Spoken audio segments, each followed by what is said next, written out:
जय श्री कृष्णा दोस्तों, मैं राजेश सर आप सभी लोगों का हार्दिक स्वागत करता हूं श्री महाकाल अकेडमी उज्जैन पर।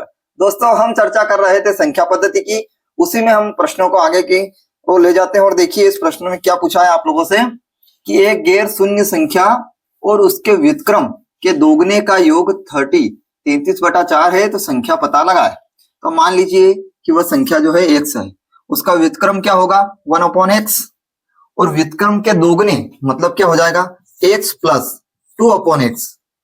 इसी संख्या का क्या है दोगुना, व्युत्क्रम के दोगुने का योग कितना है 33/4 है। अब इधर देखिए, अब यहाँ पे आप लोगों को थोड़ा सा बुद्धिमत्ता का काम करना है।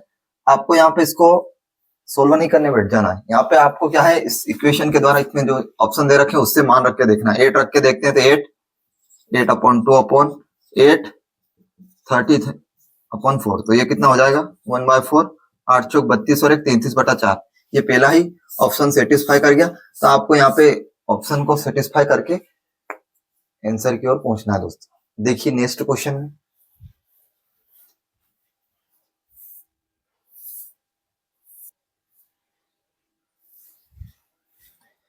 देखिए दोस्तों, इस नेक्स्ट प्रश्न में क्या पूछा है आप लोगों से। यहाँ पे पूछा है कि ए और बी धनात्मक पूर्णांक है यदि a plus B A B बराबर 65 है 65 है, ए और बी के मध्य अंतर क्या। और यहाँ पे कंडीशन दे दी ए और बी का मान 15 से छोटा होना चाहिए।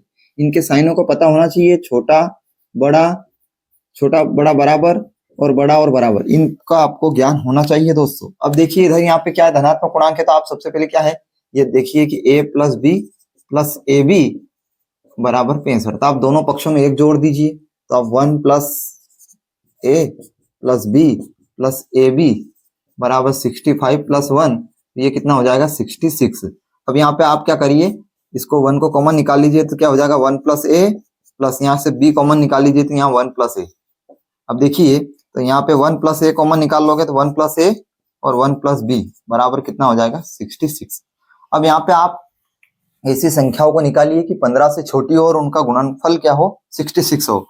तो एक संख्या तो दोस्तों 1 गुणा 66 हो जाएगी, दूसरी संख्या 2 गुणा 33 हो जाएगी, 33 गुना 66, और एक हो जाएगी 11 6 66, तो एक हो जाएगी 11 और 6। ये भी क्या है इससे क्या है छोटी है 15 से, परंतु यहाँ पे अपन इस संख्या को ले नहीं सकते क्योंकि यहाँ 15 दे रखा है, बड़ी हो जाएगी, ये भी बड़ी हो जाएगी, तो अपन इसको सिलेक्ट करते हैं। तो क्या हो जाएगा इधर देखना 1 प्लस ए बराबर कितना कर लो 11 और 1 प्लस बी बराबर कितना कर लो 6। तो यहाँ पे ए बराबर 11 माइनस 1 बराबर 10 और यहाँ पे बी बराबर 6 माइनस 1 बराबर 5। तो आपकी संख्या कितनी आई ए और बी के मध्य अंतर, तो 10 माइनस 5।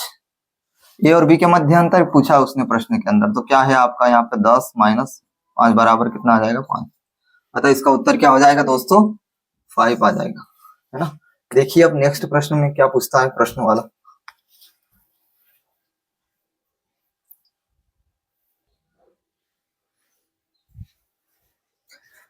देखिए दोस्तों इस प्रकार के इस प्रश्न में आपको क्या करना है, यहाँ पे ये प्रश्न क्या पूछा है कि किसी संख्या में 56 से भाग देने पर, किससे भाग देना है 56 से भाग देने पर, कोई भी संख्या है अपन को पता नहीं है 100 मान लो, पर शेषफल क्या होता है यहाँ पे अपन क्या है शेषफल कितना आता है 29 आता है। यदि उसी संख्या में 8 से भाग दे दिया जाए तो शेषफल क्या होगा। तो यहाँ पे आपने भाग दिया होगा तो उसका क्या आया होगा। अब आपने कॉन्सेप्ट पढ़ा होगा कि भाज्य बराबर भाजक गुणित भागफल प्लस शेषफल आता है दोस्तों। क्या आता है शेषफल। भाज्य बराबर भाजक गुणित भागफल प्लस क्या हो जाता है शेषफल हो जाता है। मान लीजिए भाज्य क्या है x है, भाजक कितना है 56 है, गुणित भागफल कितना आया k आया, प्लस शेषफल कितना है 29 है। अब दोस्तों देखिए x बराबर 56 k प्लस 29, इसी संख्या को वही इसने यही बोला है कि यदि उसी संख्या को कौन सी x वाली संख्या को 8 से भाग दे दिया जाए, तो आप देखिए इसी संख्या में आपको किससे डिवाइड कर देना है 8 से डिवाइड कर देना। तो आप देखिए 56 k प्लस 29 अपॉन 8, 8 ही 7 ही 56, तो ये तो 7 क्या हो जाएगा प्लस 29 का कहेंगे तो कितना हो जाएगा 8 दूनी 16, 8 या 24, कितना बचेगा 8 या 24 कितना 5, 24 और 5 29, तो कितना आ जाएगा आपका शेषफल कितना बचेगा 5। तो आपका आंसर कितना हो जाएगा दोस्तों 5 हो जाएगा। इसकी एक ट्रिक भी है दोस्तों, वो भी मैं बता देता हूं। जब भी इस प्रकार का प्रश्न आया तो आपको जो शेषफल बचे, जो शेषफल की बात कर रहा है, उसी में आपको इसी संख्या से डिवाइड कर देना है सीधी भाषा में। तो आपको 29 को 8 से डिवाइड करोगे तो 8 दूनी 16, 8 या 24, बचेगा शेषफल कितना 5। ठीक है, तो आपका आंसर कितना हो जाएगा 5 हो जाएगा। इस प्रकार से ट्रिक का भी प्रयोग करना है, परंतु कॉन्सेप्ट को भी पूरा समझना। जब आप अवधारणा और कॉन्सेप्ट को पूरी तरह से दिमाग में जान जाओगे तो उसी से ट्रिक निकल के आती है दोस्तों। आप डायरेक्ट अगर ट्रिक को याद करने बैठोगे तो आपका एग्जाम हो सकता है, आप वहां पे क्या है, प्रेशर रहता है एग्जाम में। जब प्रेशर होता है तो उस समय आपकी ट्रिक दिमाग में नहीं आती, पर आपको कॉन्सेप्ट पूरी तरह से याद रहता है। इसलिए आप कॉन्सेप्ट को पढ़े, कॉन्सेप्ट और अवधारणा अगर आपकी कंप्लीट होगी तो आप ट्रिक के द्वारा आप बिल्कुल सरल तरीके से आप आंसर की ओर पहुंच जाएंगे। गणित का सबसे अच्छा रूल यही है दोस्तों। ठीक है, अब देखते हैं नेक्स्ट क्वेश्चन।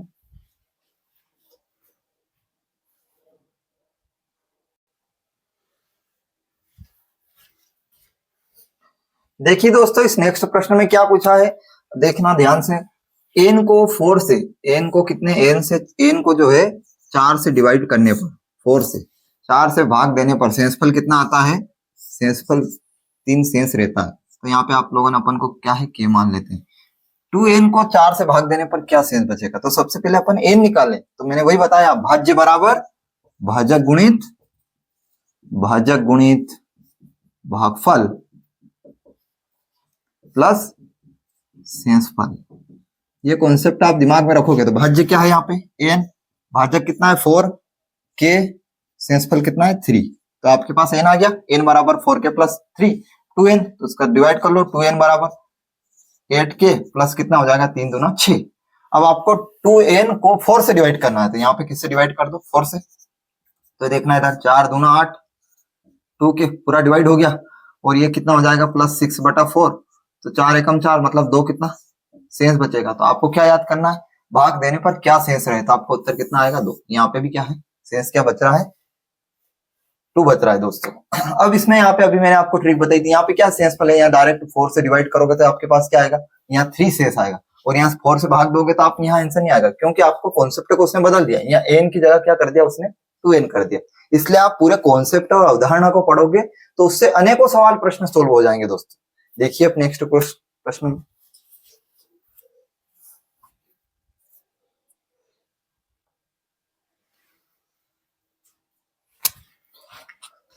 देखिए दोस्तों, इस नेक्स्ट प्रश्न में क्या पूछा है, पूछा है कि वह सबसे छोटी संख्या कौन सी, जो भी आप, जिसे 6709 6709 में जोड़ने पर, मतलब इस संख्या में क्या जोड़ें, योगफल 9 से पूरी तरह विभाजित हो जाए। जो भी इसका योगफल आए जोड़ने पर 9, तो वो 9 से विभाजित हो जाए। तो कौन सी संख्या होगी इसमें से, इन 4 ऑप्शन में से। तो आप क्या इसका डिवाइड करके देख लो, और जो भी बचे उससे अपन क्या कर लेंगे, उस संख्या में उसको जोड़ देंगे, क्योंकि वो सबसे छोटी से छोटी पूछा है।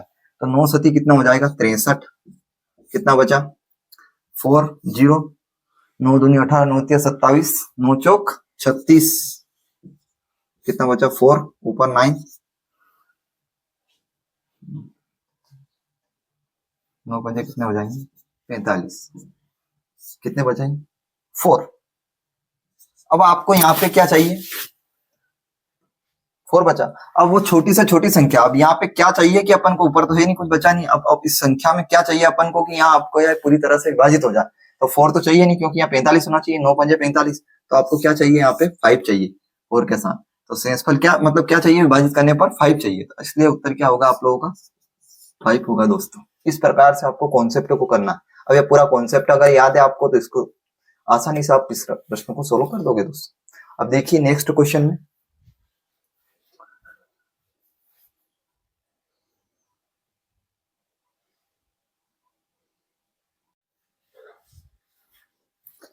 देखिए दोस्तों, इस नेक्स्ट प्रश्न में क्या पूछा है, किसी संख्या को 899 से भाग देने पर शेषफल 63 प्राप्त होता है। यदि उस संख्या को 29 से भाग दे तो शेषफल क्या होगा। मैंने आपको ट्रिक बताई थी कि जो भी शेषफल दे आपको, यहाँ में उसी को 29 से डिवाइड कर देना है सीधा, क्योंकि इसका कॉन्सेप्ट ये है 899k प्लस 63, और इसको फिर अपन 29 से डिवाइड करें। मैंने आप लोगों को अभी बताया था कॉन्सेप्ट, भाज्य बराबर भाजक गुणित भागफल प्लस शेषफल, परंतु आपको डायरेक्ट इससे डिवाइड कर देना है। तो 63 को 29 से डिवाइड करोगे 58 2 बार, और बचा कितना 58 और 2 3, तो 5, शेषफल कितना बचेगा दोस्तों 5। तो अतः इस प्रश्न का आंसर क्या आएगा दोस्तों 5 आएगा।